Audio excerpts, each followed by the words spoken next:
It's time for your Low Country real estate market update. It's the Brian Beatty Real Estate Show. Brian is one of the top 1% real estate agents in Charleston. Find him online at listingsincharleston.com. That's listingsincharleston.com. Or call him at 843-345-1273. Now, broadcasting from the WTMA studios, here's your host, Brian Beatty. Good morning, Charleston. You're listening to the Brian Beatty Real Estate Show here on the Big Talker, 1250 WTMA. Thanks for joining me this morning as we continue our discussion about housing here in the Low Country. Been on this show this is my fourth year doing this. Selling real estate for 10, about 1,000 transactions under my belt. This is a program where I relay my information and experience and excitement about the real estate market to you in a way that is not in any way, shape, or form skewed by my interest in selling you something. It's just an opportunity for me to tell you like it is, prepare you for the market should you be interested in buying, selling, or investing in real estate, and help set some reasonable expectations along the way. So this is an educational program with some interesting stories mixed in based on my experience. So just a few quick housekeeping items. There's a lot I want to talk about this weekend. If you'd like to give me a call and talk about your interest in buying, selling, or investing in real estate off air, obviously, feel free to give me a call on my cell phone. Always happy to talk with you, happy to earn your business, and even answer general knowledge questions. I get a lot of those from this show. So my cell phone number is 843-345-1273. Again, that's 843-345-1273, or go to my website, listingsincharleston.com. That's listingsincharleston.com. You can learn more about me and who I am and what I do and what I've sold and all that fun stuff. And don't forget, those of you that listen to this program on a weekly basis, first of all, thank you for being a repeat customer and for listening to this program. But most of you know by now, but for those of you that don't, I'm offering a 2.4% listing commission to sell your home this summer.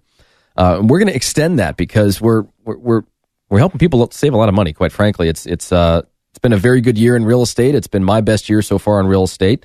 Our market is just going gangbusters right now. And for those properties out there that are priced well, in good condition, and that are marketed property, they're selling fairly quickly. And so we want to pass on some savings to you in return for that volume in business that we're doing. Already 110 transactions so far this year on my team. So 2.4% commission on the listing side to sell your home. And then I also have my partnership with the local lender that will pay up to $5,000 in closing costs for the buyer for your home. And then he'll also pay up to $5,000 in closing costs for you when you buy your next home. So a bunch of different ways to save money. That's well over $10,000 in savings. Would love to help you with that. Let me give you an idea of what I want to talk about over the next hour, and then we're going to jump right in because I have a feeling this hour is going to go quickly. We're going to talk about selling luxury real estate first. After that, we're going to talk about seller financing, which sometimes goes hand in hand with purchasing luxury property. We're going to talk about some alternate purchasing methods, lease to purchases, things like that.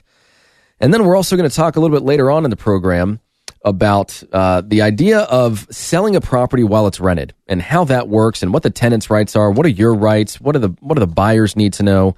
I'm going to walk you through that process. We've been getting a lot of calls this year about, hey, I want to sell this property, but I'm locked into a lease. How do I work through that? So I'm going to give you some things to think about. But let me go right into this luxury real estate segment here.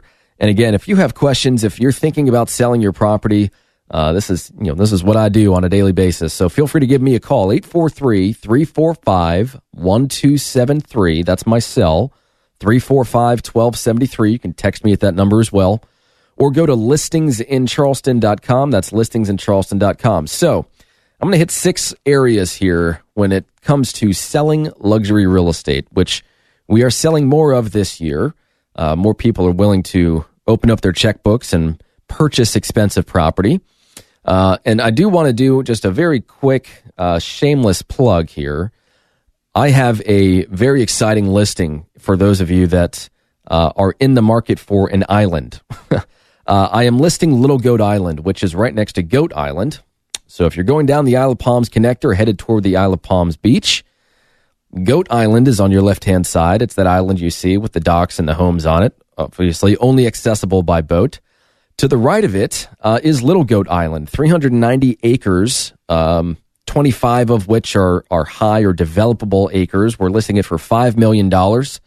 Surrounded by the Intercoastal Waterway and Hamlin Creek, it is truly amazing. When was the last time an island between Mount Pleasant and Isle of Palms became available for sale? So if you know anybody, sure would appreciate you letting me know. My number is 843-345-1273, or go to listingsincharleston.com. So selling luxury real estate.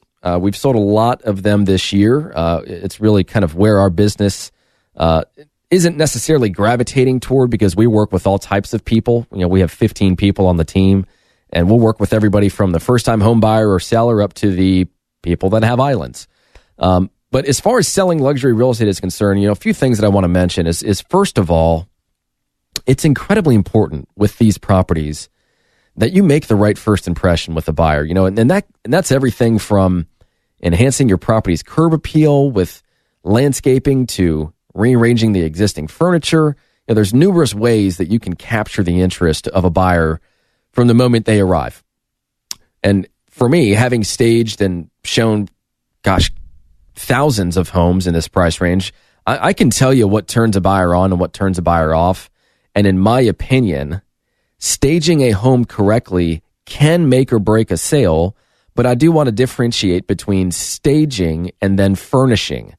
You know, if we have a vacant home and it's a luxury property, does it make sense to stage it? And I think in some instances, absolutely, especially for those properties that have a little bit of a tricky floor plan. For the properties that, you know, let's say it's a you know, the standard like 2,000 square foot home, and you walk into the house and, you know, here's the kitchen, here's the family room, here are the bedrooms, the floor plan is very simple. You get it. But with some of these homes, I mean, I'll be taking another listing with, I think, close to 8,000 square feet. And that's a tricky one. You know, that's a big house. If you don't have furniture in place, which they do, then you get a little bit lost in the mix at some point in time. So staging, in my opinion, is a way to clean up the existing furniture inside the house, to make it more attractive and make it flow and to appeal to more buyers. By maybe removing some of your personal taste elements. Sometimes that's necessary. Sometimes it's just something realtors like to tell you to feel like they're important and are telling you something of value. But furnishing, in my opinion, can work and can help you sell your home faster and potentially for more money, if it's done correctly and if it's, in my opinion, necessary. And it's a case-by-case basis. But I do think that outside of staging, buyers don't necessarily want to inherit a project unless that's their goal. I mean, for me, when I purchased my home, it was a very nice home on the water, but it needed a lot of work. I mean, they hadn't done anything to it since the late 90s, and you know, I think the previous owners just found the best lot they could find, then they put in a pool and a dock, and they just made the rest work. We went in and we had the goal of renovating the property, and so that was we knew that going in. For some buyers, they simply don't want that. They simply don't have the time or the energy to inherit a project. And if they feel like they're going to have to walk through the house and put a bunch of money into it, then they're going to want something in return. They're going to want a discount for that effort and time. So if you look at your competition, see how those homes are presented. See what kind of things they have done and see what the things that you need to do to match your competition. You know, you need to spend some time really researching that, and you need to rely on your agent to give you honest advice about what they really think, not just kind of put on their used car salesman hat and be like, oh, no, you don't need to do a thing. Let's just list it. Let's get it on the market. Let's go. You got to make the right first impression. You know, when these people are, and I do want to say this, and I'll probably talk about this in my next tip here, but when you put that home on the market, if you're going after ready, willing, and able buyers, once they click on that property and they look at the photos and they research it, they make that immediate decision as to whether they're interested in it or not. So it always kills me when I see listings hit the market and it's not ready to be on the market. You know, they're using their agent's photos rather than waiting for the professional photography to come in. They're kind of piecing it together over several days or sometimes several weeks. But you may have already missed that buyer. You need to set the right first impression so that once they see it, you wow the people with the photos and the video. And, you know, as soon as it hits the market, they set an appointment to come and view it. If you put things together after the fact and continue to add and upgrade and change the listing, You might get those people to become interested. You might not. Don't take that chance. Second thing I want to mention is that you have to market through proper channels when you're selling luxury real estate. And I always tell people this, which is that I am in two businesses. I am in the business, first and foremost, of representing my clients to assist them in buying or selling a house. But I am also in the business of finding people to help buy and sell a house. And any business that's truly effective understands that concept. So as an agent, I need to implement a marketing plan that works based on previous results. Online marketing is the place to start, but print media and referral networks and all those other marketing channels are things that an agent should utilize, in my opinion. And ultimately, a luxury home needs exposure. If your agent's plan is to just work on curb appeal and staging and then put it in the MLS, you may be able to sell it. But if this market has taught us anything, it's that even in the best of circumstances, your home might not sell. So as a seller, you need to hire somebody that's going to give you the best shot possible at selling your home, which means laying out a very specific plan to sell your home. See, most agents likely have a business plan for finding new business, referrals, expired listings, going after for sale by owners, internet leads, Zillow leads, whatever the case might be. But you need to ask yourself as a seller, what is their personal marketing plan include to help you get your home sold? What specific activities are they going to be responsible for? What are they personally going to pay for, quite frankly? Are they literally going to do anything other than put it in the MLS and wait for other agents to show it? You'd be surprised at what happens behind the scenes with some of these agents and in some of these real estate offices. I've been doing this for 10 years, and I can tell you the behavior of a standard real estate agent, but I'm not here to put agents down. I'm going to tell you more about selling luxury real estate. It's a fun topic, but I'm going to take a break. So stick around. This is the Brian Beatty Real Estate Show here on the Big Talker, 1250 WTMA. Don't forget to give me a call if you're interested in selling your home, 843-345-1273. That's my cell, 345-1273. Or go to listingsincharleston.com. That's listingsincharleston.com. Don't forget about that 2.4% listing commission to sell your house, saving you some money with working by working with our team. So stick around. This is the Brian Beatty Real Estate Show. We'll be right back. Visit Brian Beatty's website at listingsincharleston.com. The Brian Beatty Real Estate Show continues next on the Big Talker, 1250 WTMA. WTMA! You're listening to the Brian Beatty Real Estate Show on the Big Talker, 1250 WTMA and WTMA.com. Welcome back, Charleston, and thanks again for tuning in to the Brian Beatty Real Estate Show here on the Big Talker, 1250 WTMA. I'm your host, Brian Beatty, as we continue our discussion about housing here in the Low Country. Anything you need to know about buying, selling, or investing in real estate can be found here. Been doing this for 4 years now, on our 4th year. I've been in real estate for 10, about 1,000 transactions under my belt as a team leader and personal real estate agent. And always love taking some time to come in here, quite frankly, and just talk about real estate. It's in ways therapeutic for me to share some of these stories and give you guys some legitimate advice on the real estate market. And that's really what the show is all about. It's not a sales pitch. It's not me coming in here and tooting my own horn and saying, there was this one home that I sold, and I sold it in one day, and I sold it for 400% asking price, and I'm the best agent in the galaxy, blah, blah, blah. It's just an opportunity for me to give you guys some realistic expectations about our real estate market. You don't need to be in the market to buy, sell, or invest in real estate to listen to this program. It's an educational program with a little flair mixed in, hopefully. I want to talk about real estate a little bit more, selling luxury real estate. I was kind of midstream with regard to marketing. We first talked about setting that right first impression when you hit the market, and that's landscaping, it's curb appeal, it's staging the home, it's the way it looks online, all of that stuff. And then we talked about marketing, the fact that, there are plenty of agents out there that are great at getting the listing, but how are they going to sell the listing? How are they personally going to find the buyer for your house? So that's kind of where we left it. I want to kind of switch gears and talk a little bit about price. And I do want to say just, very quickly, if you're thinking about selling your house, there is still plenty of time to sell your home this year. A lot of people think that oh no, school is starting soon. I guess we've missed the window. I guess we need to wait until next year. Not the case at all. There are plenty of homes that will sell in August, September, October, November, and December. Just because we're missing the segment of the population that has a family that wants to get into a house before school starts does not mean that the market is over or your chances of selling your home are over. So let's talk a little bit about price. I want to say this.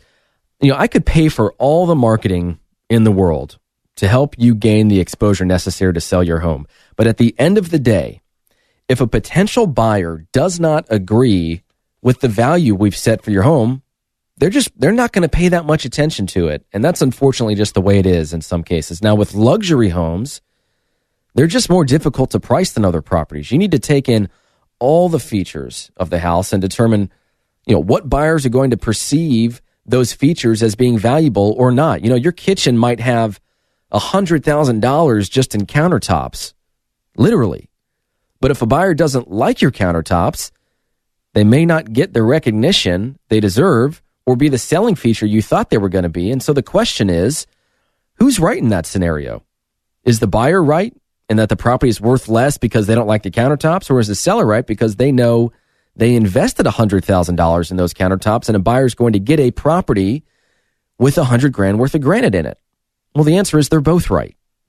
In the luxury real estate market, the price range for buyers that are looking for properties like this, the people within those price ranges, they have the ability to make their own cosmetic and aesthetic upgrades to fit their personal sense of style. If I hear one more buyer walk through $1 million plus home that say they don't like the paint on the wall, or they don't like one small, incredibly inexpensive feature to fix in the grand scheme of things, let's be honest, I'm not going to do anything, but it's just a silly concept in reality. It's a silly objection, in my opinion. You're going to spend $1 million plus on a home and you're going to give the seller a hard time about their paint choice. We all know that you're going to come in there and paint the home anyways to fit your own personal sense of style.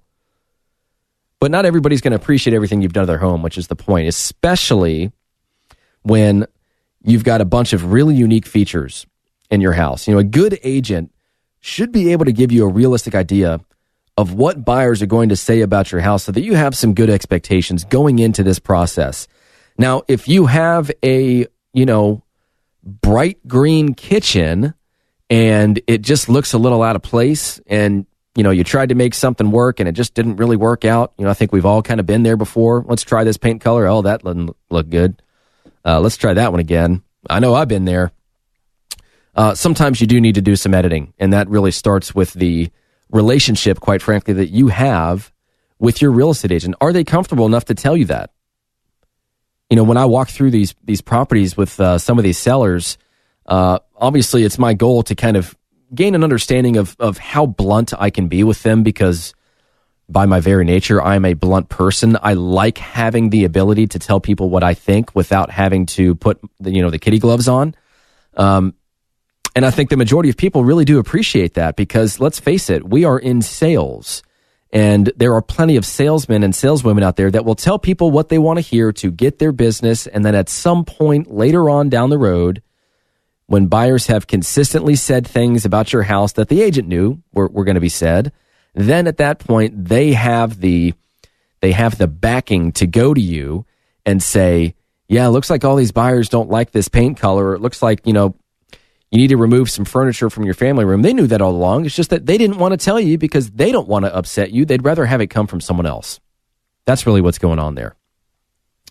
So next thing I want to say is that, sellers, you do need to have a little bit of patience, even in this market. Some people want to sell right now. Some people don't care when their property sells. But more often than not, price is more important to people than timing, especially in the luxury real estate market game. Let's use as an example, somebody is relocating to Atlanta and they are putting their home on the market and they are in the process of moving.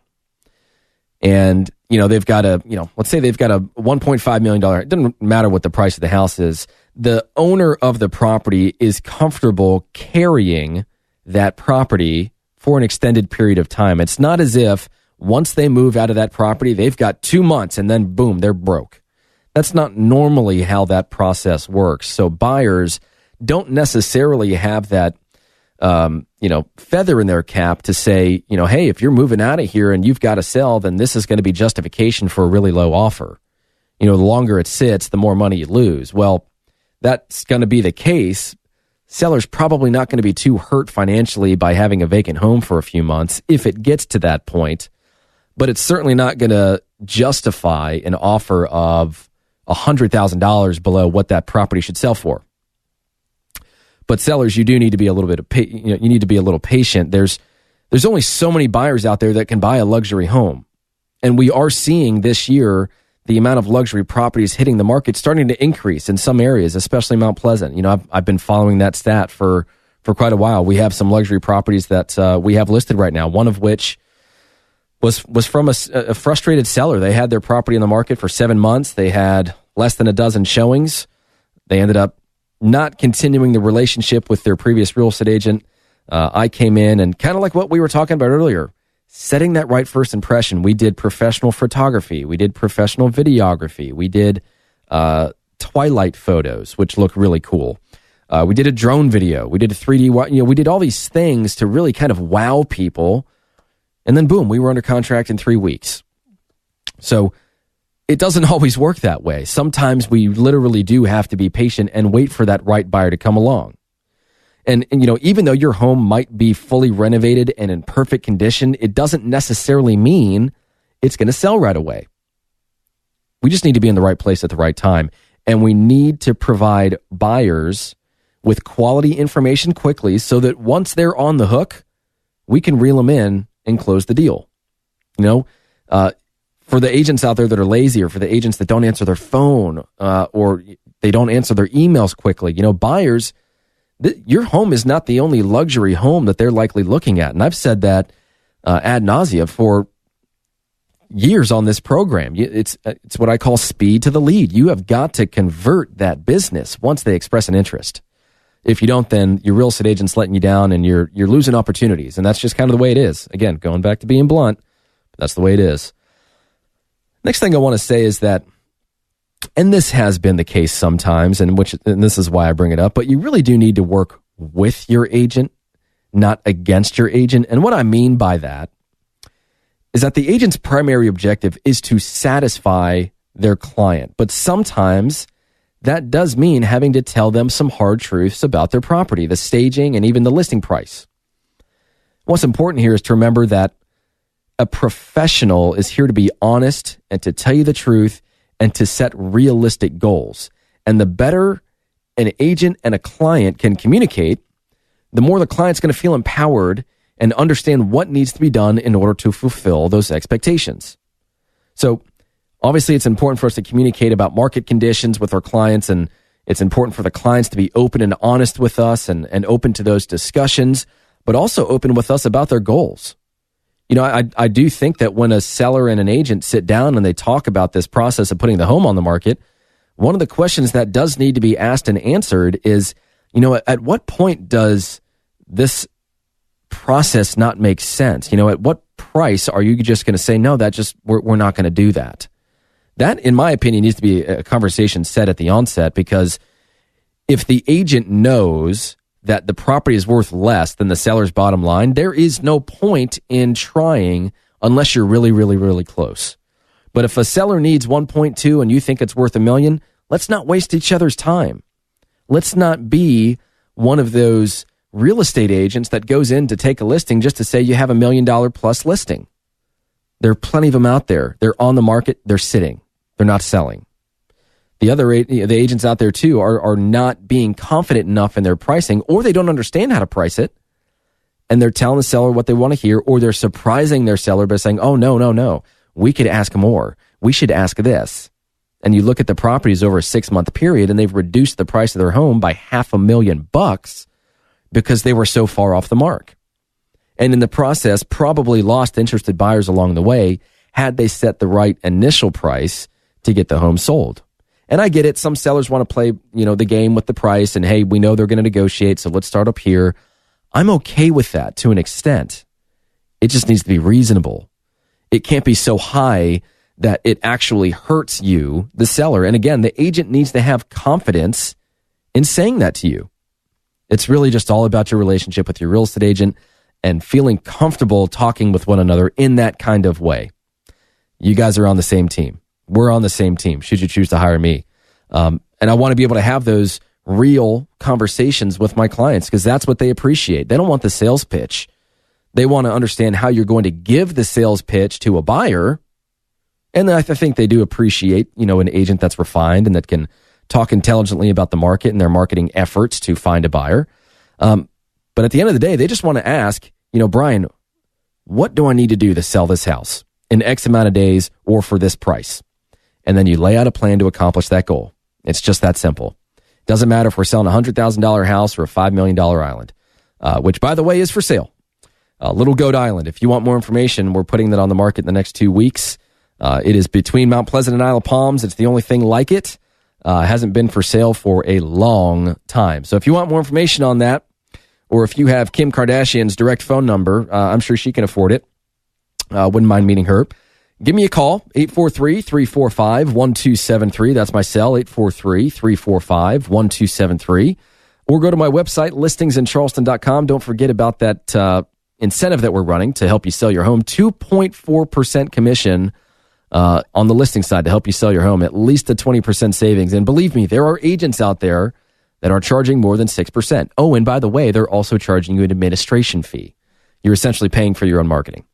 So, love to talk to you about that more. If you want more information off air, give me a call, 345-1273, or go to listingsincharleston.com. When we come back, we're going to talk about seller financing. We're going to talk about lease option purchases and a few different alternate ways of purchasing property. So stick around. This is the Brian Beatty Real Estate Show on the Big Talker 1250 WTMA.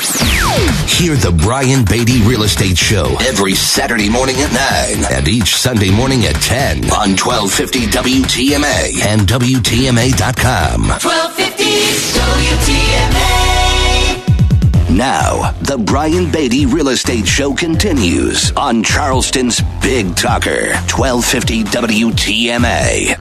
Welcome back, Charleston, to the Brian Beatty Real Estate Show here on the Big Talker, 1250 WTMA.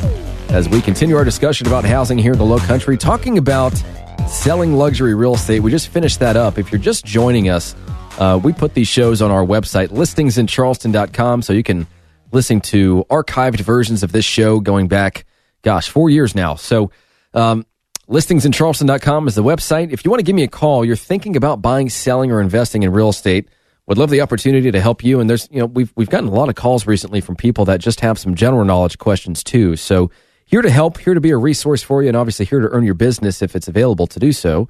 So I can be reached at 843-345-1273. That's 843-345-1273. And again, listingsincharleston.com. I do also want to quickly mention that 2.4% listing commission to sell your home this summer. And we're going to extend that into the fall because we're helping a lot of people save a lot of money when it comes to selling their house. So 2.4% listing commission to help you sell your home. And also, shameless plug, sorry guys if you've heard it already, but it's kind of a big deal.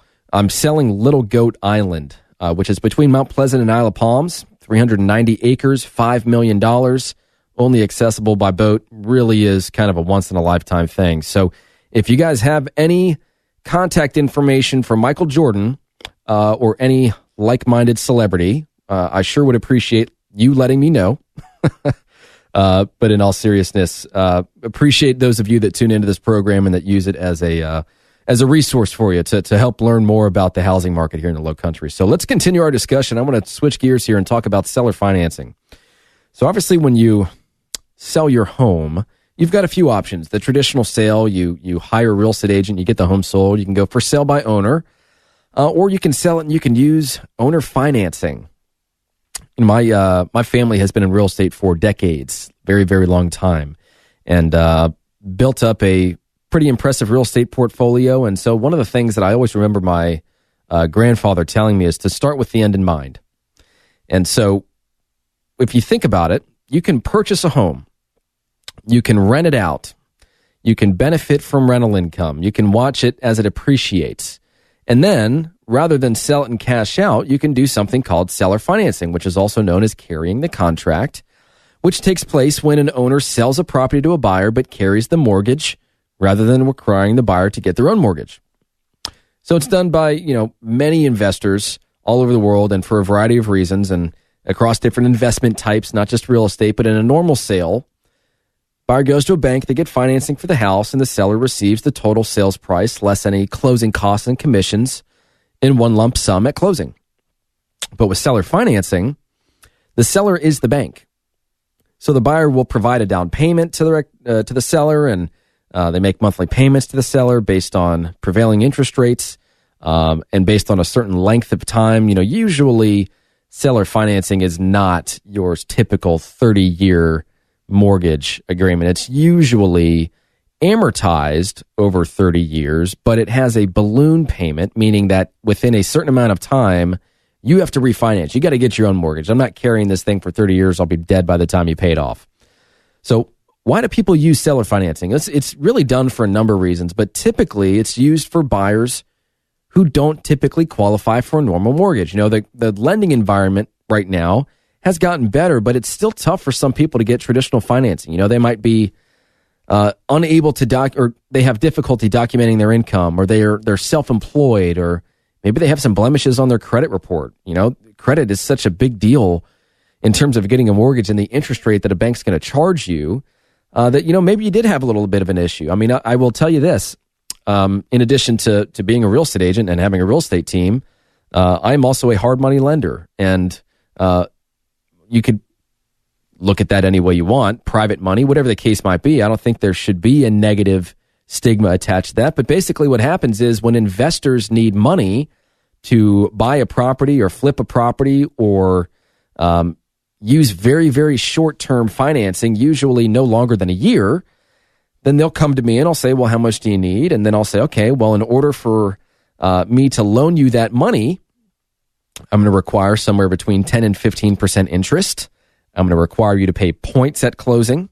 And you're going to have to put up some collateral because I'm not willing to take that kind of risk and then you not pay me and me be left with the bag. So usually it's what we call a 2X. You need to provide collateral that's about 2 times worth the amount you're borrowing. And we're straying off here from seller financing, but people use seller financing as an option to continue their investment in real estate, continue to earn money, and have it be relatively stress-free, or not necessarily stress-free, but they don't have to do anything. It's not like you own the property and you're the property manager and you have to run over and fix the toilet because your tenant flushed another tampon down it. I mean, let's be honest. Property management is not a very luxurious job, which is why I do not manage my properties. I have a property manager do it for me.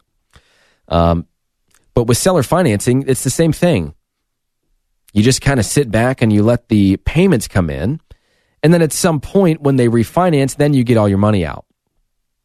So that's why people do it. Now, how do you do it is kind of a different story. You set it up with the closing attorney. They write out the mortgage. They determine the pay schedule. You determine an interest rate that you agree upon, a length of time for that seller financing, whether it be a year or 5 years, whatever the case might be. And then away you go. You close on the property and the buyer starts making you mortgage payments. So who can use seller financing? Seller financing is really only applicable if the house is currently owned without a mortgage. That's really the easiest, cleanest way to do it. If you have a mortgage through a bank or some other lending institution and they decide to sell the property to another party using seller financing, you could potentially break the clause in your contract that prevents you from transferring ownership without letting the bank know and paying them off. And it could trigger something called the due on sale clause, which essentially, it's also called an acceleration clause, which essentially means that you got to pay the whole mortgage off. And it's very unattractive. So best to use seller financing if you don't have a mortgage. Just, I don't want to get into the specifics of how to do seller financing or assumptions and so on and so forth with a mortgage in place. That's a conversation for another time.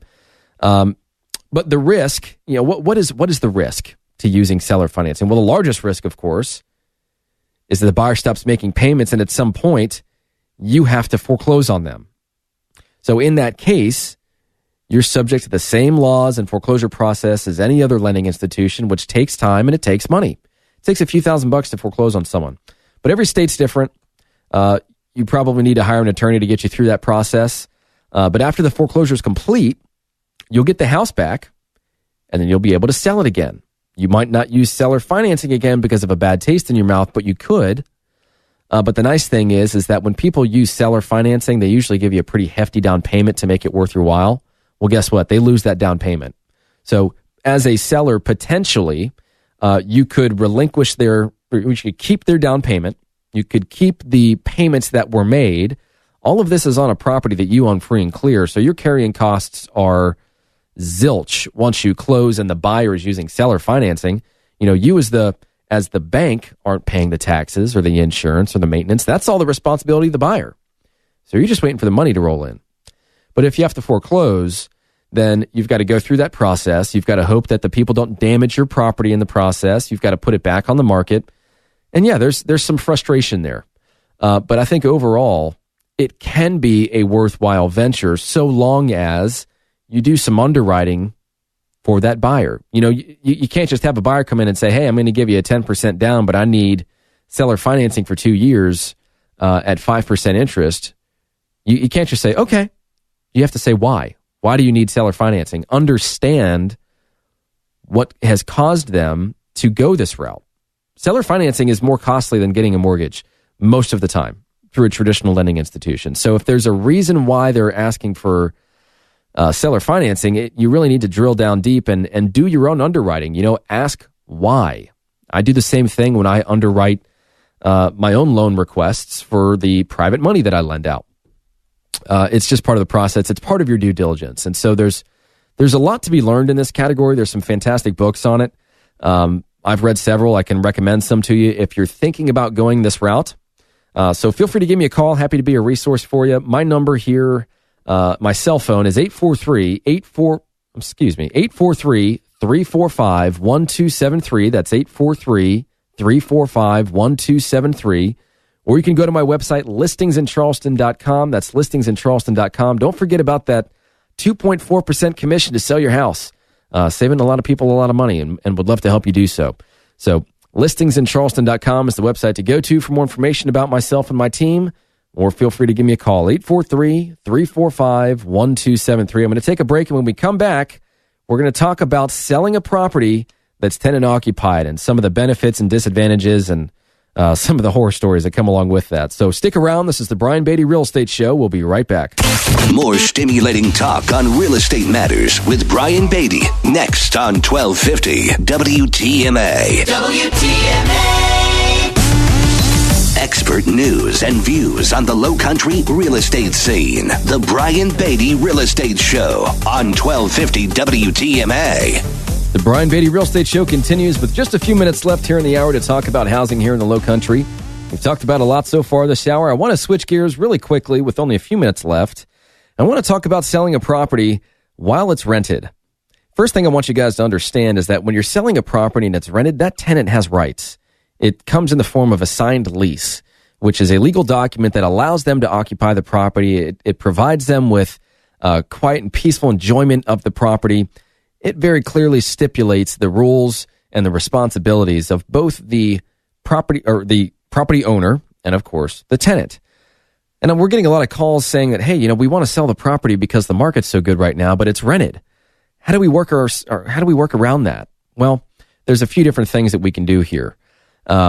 First of all, I do want to say very clearly that if you are selling a property and it is under a vacation rental, let's say you're selling a property on the Isle of Palms or Wild Dunes or wherever, Folly Beach, and you've got a property management company finding you weekly rentals, the buyer has to honor those rentals for up to 90 days after closing.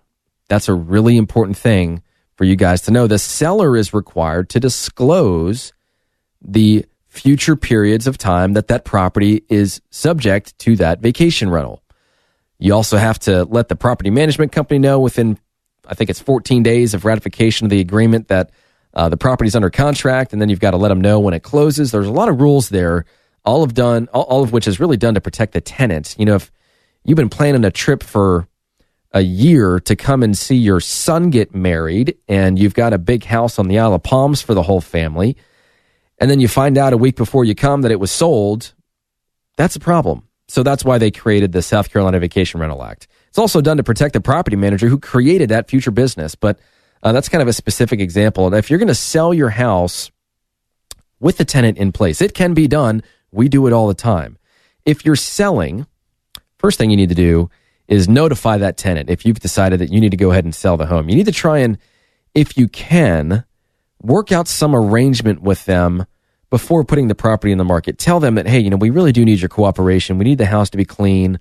What can we give you in return? If you've got a really good relationship with the tenant, then sometimes you can just say, hey, do you mind just helping me out with this? And you don't necessarily have to offer them anything in return. But sometimes you might have to say, look, I'll give you $100 off rent in return for your cooperation. But when someone needs to come and see it, we really would appreciate you taking a little bit of time to clean it up, still make sure the lawn is mowed and looking nice. And of course, we'll provide you with 24 hours notice to do so. But one thing that you can do, if you think you're going to sell your home, but you need to rent it because you just can't cover the carrying costs of a vacant home for very long, you might want to write some sort of exclusion into your lease that says that in the event the property goes on the market and goes under contract, and you provide that tenant with 30 days notice or 45 or however much time you want to give them, that the tenant has to vacate the property. So if you set that expectation up front, you'll likely get more cooperation from the tenant.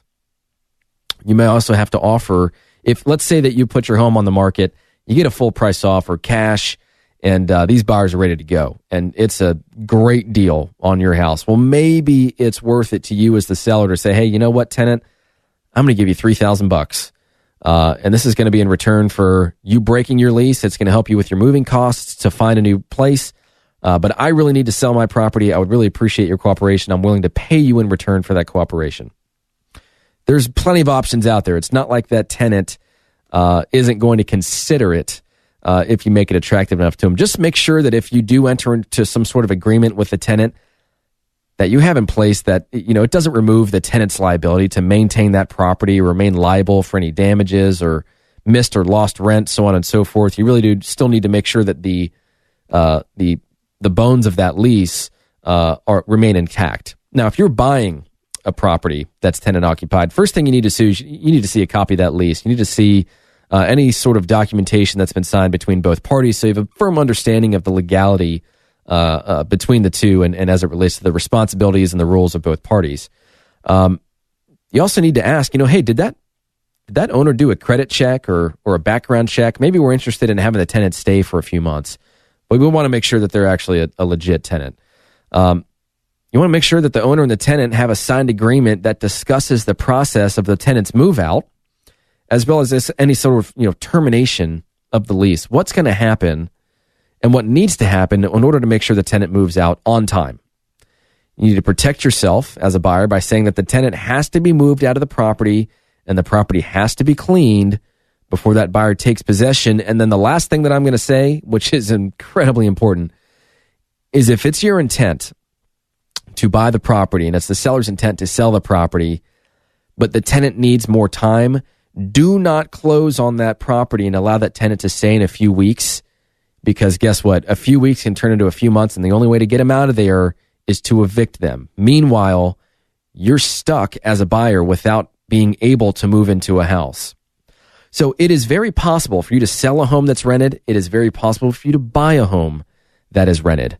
You just have to work on the legalities of it. You need to make sure your contract is bulletproof, and you need to take the things that I just said into consideration so that you really are making an informed decision. So if that's something I can help you with, if you're thinking about selling your home, it's rented right now, but you want to know more about what your home is worth, maybe it's not rented, maybe you're selling a luxury home like we talked about in the beginning of the program, whatever I can do to help you out, here to help, here to earn your business, I can be reached at 843-345-1273. That's 843-345-1273. Or you can go to my website, listingsincharleston.com. That's listingsincharleston.com. Don't forget about that 2.4% listing commission to sell your home. And then I also have that lender that will pay up to $5,000 in closing costs for the buyer of your home if they work with that lender. So a bunch of different ways to help you save some money. Would love the opportunity to earn your business. Thanks so much for tuning in. And don't forget, if you want to buy an island, I've got one for sale, $5 million. Call me, we'll talk more about it. Thanks again, Charleston. Have a great weekend. Take care. Join us for another edition of the Brian Beatty Real Estate Show next Saturday morning at 9 and Sunday morning at 10. Contact Brian Beatty online at listingsincharleston.com. That's listingsincharleston.com. Or call him at 843-345-1273. 843-345-1273.